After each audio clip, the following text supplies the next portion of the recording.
Hello there. Today I want to talk about a topic I always wanted to cover. It's about raising your daughters. In this male-centric world, heaps of incompetent mothers ruin their daughters simply because daughters are usually the ones who are treated like they are on the short end of the stick. They are overprotected, and as a result they become dependent, fragile birds that are easy targets for men to exploit. With overprotecting, you get the complete opposite of what you expect your daughter to become. Giving her a shorter curfew than her brothers pretty much gives her a signal that she needs to sacrifice herself for men and cut themselves too short so that they don't have to deal with consequences men cause. So how do you raise your daughter the right way? Here is my top 10 rules on how to raise her into a capable human being. Number 1. Use nature as your guide. One of the best way is take an example of nature.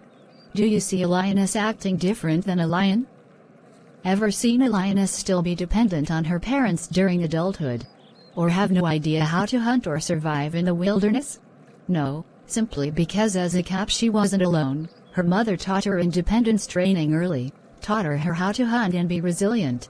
Why do heaps of mothers fail to raise their daughter? Because overprotecting and grooming her for men cause the least of efforts. So far women only learn from their mothers on how to please men. I always heard as a child that if I don't do chores or take care of a household and make dinner, then no man would want me. Never have I ever heard my parents say, "You can do anything you put your mind into, you are capable, don't give up on your dreams, I believe in you, so now it's time to believe in yourself." Why do you think I never heard such a thing?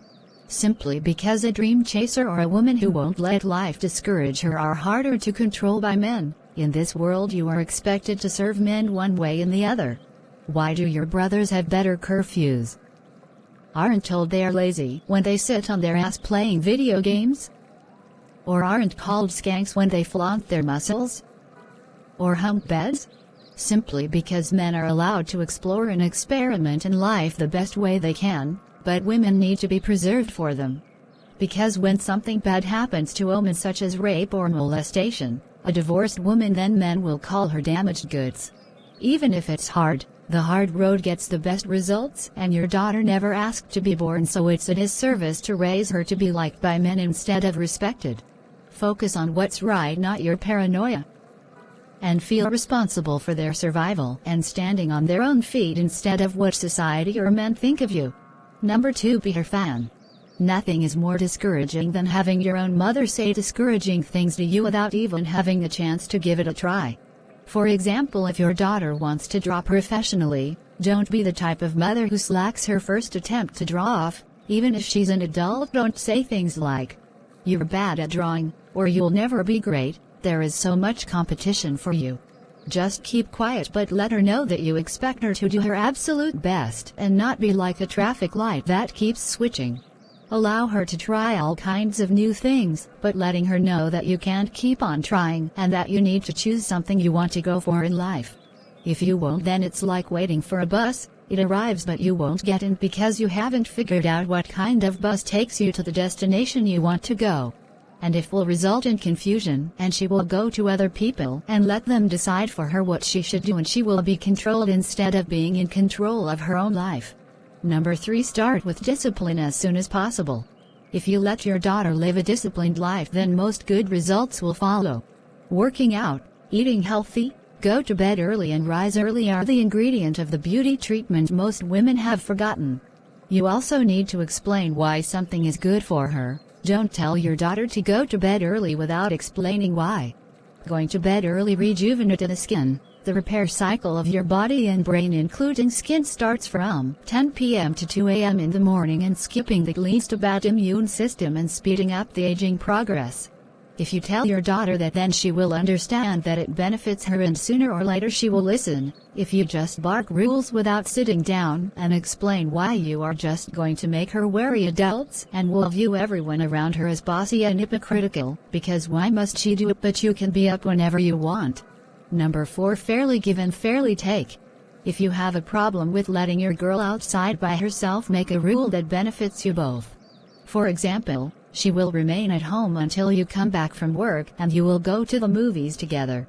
Then you make a sacrifice for her by keeping the weekend work free and stay at home for her so that she can play outside, and if she's older take her and pick her up with your car. Sure, expecting your daughter to remain inside is easy and convenient at first, but you are ruining her from the inside out because she will live with the idea that she needs to be self-sacrificing and ignore her needs to please people, and she will show that behavior towards men. If men know you'll do everything for them, then you are doomed to get exploited. You have no right to take but give nothing in return to compromise it. She will not only resent you for limiting her birthright to play outdoors or have a social life, but it will always have a negative effect on her brain, and no shrink can help her in her adolescence. I've met a protective mother, but she quit her job to be at home 24/7 and take her daughter anywhere she needs to go, pick her up from her friend's house or movies, and in my opinion that's a good example of fairly take and fairly give. Your paranoia problem is not hers, so don't make it her problem. Number 5. Work with the reward system. Children want to see instant results or rewards, or they'll be discouraged and no longer wants to do what's important and prioritize addictive stuff such as playing video games all day to get a rush of dopamine as a reward instead. If you give rewards every time your kid gets a good grade, tidied her room, did her chores, gets accepted to university, clean up the table, then you are putting building blocks for her future. If you show her that being at her best behavior benefits her, then she will be self-sufficient as a woman. If she only hears from you when you have something to complain about, then she will feel unappreciated or feel that she can't do anything right and feels like a failure without reaching the prime of her life yet. But if you're rewarding towards her achievements no matter how small, then she will always set her goal high and knows that if she works hard, life will be rewarding towards her, and if she doesn't do her best, she gets nothing. Many people who achieved greatness have one thing in common: one person believed in them, and if that person is your mother, then it's one of the greatest achievements ever. Number 6. Be her guideline. Don't expect her to be neat, but you walk around like a hobo. Don't expect her to behave a certain way if you do the opposite. Don't expect her to be successful or take initiatives, but get in her way in the same time. Follow the rules you placed for her to. Only then you know how she feels and you can understand her better. You won't cross lines or boundaries with her less likely. If you don't want her to be outside late, then don't do it yourself. If you feel it's too restrictive, then chances are high that it's too restrictive for her too. Don't set rules for her you don't want to follow yourself. Number 7. Respect her privacy. Don't allow people to enter the house if it's not a short visit. If you want to babysit for someone, then babysit at the parent's house. Don't use your house as a daycare or a free housing for people who have no home. You're making your daughter feel that her privacy don't matter if you allow people to enter whenever they feel like it, and soon she will let others take her privacy away because she never had anyone in her life that guards her privacy. My own mother babysat at her house, and I had to deal with children I wasn't comfortable with. They talk too much, they give attitudes. She let family members live at our place as long as they want. I felt she chose them over my desire to spend my days in private, and I'm giving up my privacy for a bunch of intruders. But when I could vote for the first time, my mother wanted to come inside the booth, but a lady gave her an order to step back, and it was such a simple thing, but having my privacy guarded and respected by that lady felt like a breeze of fresh air. With other words, your house should be a safe haven for her, where her personal space is guarded. A private space from other humans is needed for her development, because if she knows what a private space feels like, she will guard it from men who enter her personal space for a phone number. It doesn't mean that you can't put parent control on your television or monitor your kids' behavior online, but you shouldn't allow people to live or stay for a very long time in your home. Let your guest come early and let them leave early. Because if she never knew what's it like to have privacy, she will either give it up for men, because she doesn't know how to guard it, or she will become on her guard and will keep all humans at arm's length as a result. Make the people you invite feel like guests, not intruders. Don't let people spend the night or live with you if you have a young daughter at home.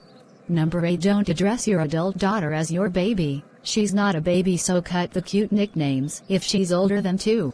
Heaps of mothers claim that they respect their daughters, but I don't see much of that. She still gets treated like a child even when she's an adult, being addressed as your mother's baby. It won't do her self-esteem any good, and she will feel like she can't tell you about her dreams, because you might treat her like a baby. For example, she wants to be a mountain climber, and she can already imagine you freaking out, and you don't want anything bad happen to her, and eventually she won't chase that dream, because her brain gives her signals that she's still a baby, and it's too tough or dangerous for her. Girls who are spoken to like they are adults are more eager to behave, more responsible, more outgoing, and better decision makers compared to the ones who are told from the start it's too dangerous or hard for them. Girls who aren't treated with the same disrespect a child typically gets grow up to be more mature than the ones who do. The way you treat your daughter impacts the future, like the girl who grew up with dogs. A pack of dogs was her only family after her parents abandoned her, and when the dog barked she repeated the bark, and that's how she learned to communicate. When people saved her, she kept acting like a dog even after years living in the civilized world. She still barks. And when she's stressed she walks on hands and feet, and at times she wants to drink water like a dog. Do you see a similarity? The girl was treated like a dog by the other packs, and that's the behavior she adopted. If you don't respect your daughter as a grown woman and won't treat her like that, then she will be 40 and still living in your house. Don't live with the nostalgia or the idea that she will always be your little girl, because it might seem cute or innocent, but it's a death blow to her progress in life. All your daughter wants is to have you be part of her team, and in no professional football team has a fellow team player, cheerleader, or coach that treats the champions as babies, but as capable women. She will become the way you treat and invest in her. If you do poor investments in your daughter, she'll become unsuccessful and alone, but if you invest in her every day, you'll get the daughter you can be proud of. It's like a plant. How can you expect a plant to grow and give you fruits and vegetables if you don't pay attention to it, don't give it water or plant food? It's the same with your daughter. The way she handles life is the reflection of your competence or incompetence as a parent. Number 9. Force her to make the right decisions without putting her on a leash. Do not interrogate her or get in her way to live a peaceful life. No daughter wants a parent who gets in her way because they fear she might do something wrong. Every human can steal, lie, or break the law, but that doesn't mean they should be punished or restricted as preventive method.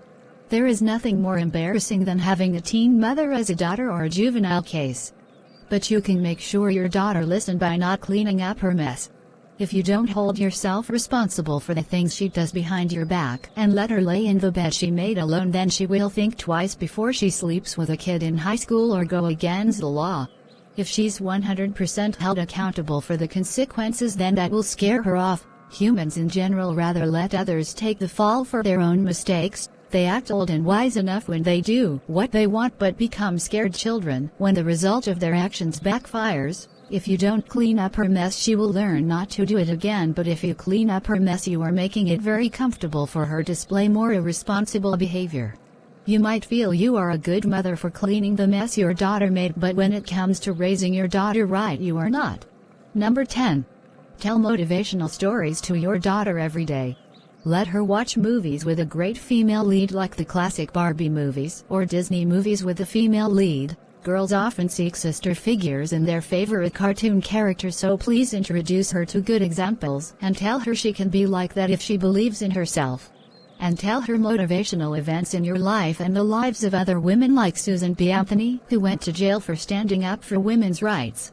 Tell her she's capable, and that there were many capable women before her, and no matter what men said to them, they never stopped dreaming. The first female test pilot received a lot of grief from men, but she never stopped. Women in Sparta won chariot races against men. A female tennis player was challenged by a man, and though he could beat her, but she made him look like a fool.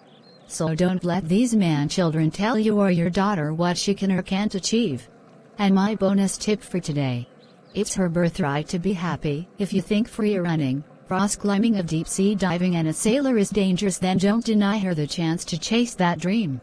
Tell her that she has 18 years to prepare herself to become whatever professional she wants, even if her dream job is dangerous. And when she is 18, your parental duties are over, and you will serve her as an advisor only. If she wants to sail all over the world, then wish her luck and a safe return.